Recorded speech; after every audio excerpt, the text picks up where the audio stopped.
approved by the board. Okay, thank you. I humbly apologize. Thank you, Mr. Minister. Thank you. You sure it's a typo? You sure? You sure, Minister? All right.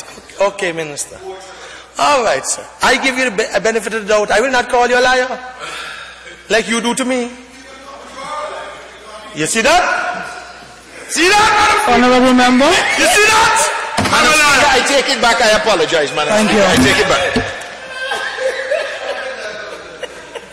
Madam Speaker, this is better than Hollywood. What's that, Mr. PM? Mr. PM, say Honorable member for Rural West. No, you have to get up and take it back. Honorable member for Rural West. You have to take up and Invite you to take it back. Yes, you have to take it back. I invite you to take it back. Madam Speaker, you have to take it back. You have to take it back, Madam Speaker. You have to take it back. Honorable member.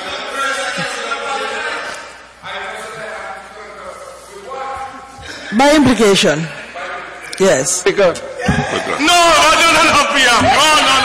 Anyway, out of deference for your office, I let you get away with that. But you're not getting away with it. You know we'll always be friends. Nobody, when he lose the election, me, my shoulders, he come and cry on him. Me? Nobody with him. Nobody with him, just like how he used to cry on my shoulder down to Mike's when he was leader of the opposition. No, he coming right home to baby. Right back home. Because let me tell you, David Chow, David Chow doing the same thing to Humphreys. Can't even come and eat. Honorable member, the relevance of the bill. I'm sorry. We know it, Madam Speaker.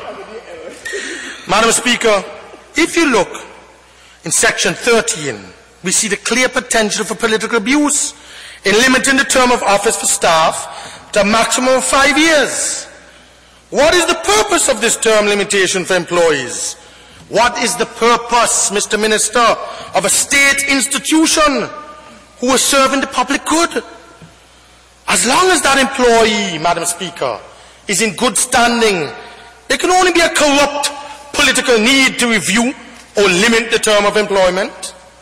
And if you look now, Madam Speaker, at the provision of section 13, subsection 3, Madam Speaker, on page 10, and I quote, the board may revoke the appointment of a person to the medical staff for good cause, including any breach of the rules of the board. End of quote. That in itself, Mr. Prime Minister, is a recipe for political manipulation and control, and it must be reviewed starting with specific examples of good cause. You must have good cause to revoke somebody's employment. You are a labor relations man, a union man, and you're allowing them to put that in the bill? Madam Speaker, you cannot hide those things in regulations. Spell it out in the body of the legislation. Remarkably, Madam Speaker, Section 13 speaks about consultant physicians, but it provides only for full-time consultants paid a salary by the board. What about private practice, Mr. Minister? Nowhere in the legislation is the issue of private practice dealt with. Absolutely no provision, Madam Speaker, for the accommodation of private patients at Mount St. John taken care by their private physicians. So if Robin here would go up there and he decide he only want Dr. Babu, his doctor, to come and look for him, or Bella's here, or Dr. John, you going to deny him that right? And he's paying?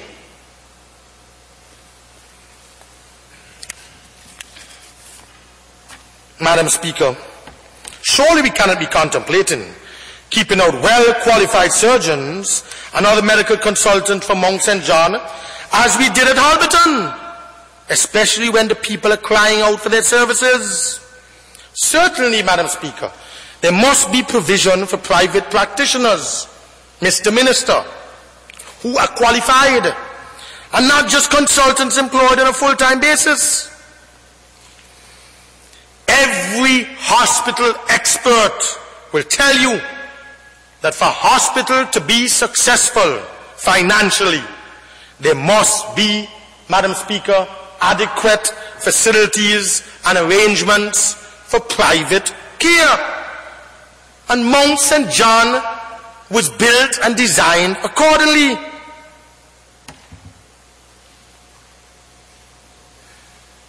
Madam Speaker, the question is, how come the UPP did not find it possible to deal with this most critical matter anywhere in this hurried, agenda-oriented legislation?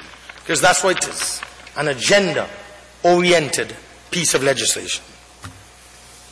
I'm therefore afraid, Madam Speaker, that based on this conspicuous omission, we may well have on our hands a recipe, Madam Speaker, for creating a new Halberton Horror House in shiny, beautiful corridors. Madam Speaker, let us now look at Section 15. Section 15, Madam Speaker, on page 11. As further evidence, Madam Speaker, of a rushed, untidy, and sloppy job, the UPP passed up an opportunity to improve on the 1999 legislation as regards to the establishment of departments or services, Madam Speaker. Instead of the broad reference, Mr. Minister, to diagnostic medicine, there is need for a pathology department, a radiology department. Yes, sit up and learn, man. A diagnostic imaging department and clinical laboratory department. Do you understand the difference, Mr. Minister? But, Mr. Minister, you have to put it in. It is not good enough to say it exists. Exists where? This is a comprehensive piece of legislation that you're passing. Put it in there. But, Madam Speaker, I want to move to the big potato, the bombshell, quickly.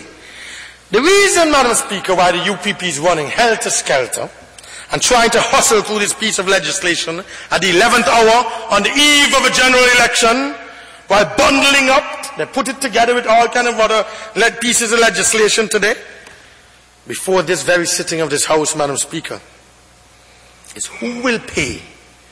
Who will pay what? Under what specific cost arrangement, Mr. Minister? What is the estimated cost? This House and this country needs to know what is the estimated operating cost of Mount St. John and how will it be met by your government? What will be the government's contribution to the board, Madam Speaker? And what will be the pay scale for services rendered at the Mount St. John? Will there be different pay scales for different types of patients? Through you, Madam Speaker? For first world visitors? For regional visitors? For local patients, Madam Speaker, with private insurance? Local patients with medical benefits? And local patients with no insurance, Madam Speaker? What are the different pay scales? Have these details been worked out, Mr. Minister? If they have, the public needs to have the answers to these questions. Because, Madam Speaker, if you look at Section 17, Madam Speaker, Section 17 on page 11, financial provisions. It deals with the finances of the board. The legislation needs to be clear and pellucidly clear who is going to pay for what services and how the revenue system is intended to work. It is simply too vague, and the matter of the formula for hospital fees is too important for reference at Section 30 that the minister again will make, enabling the prescription of the sums to be charged by way of hospital fees. Come on, man. Come on. Come clean with the people of this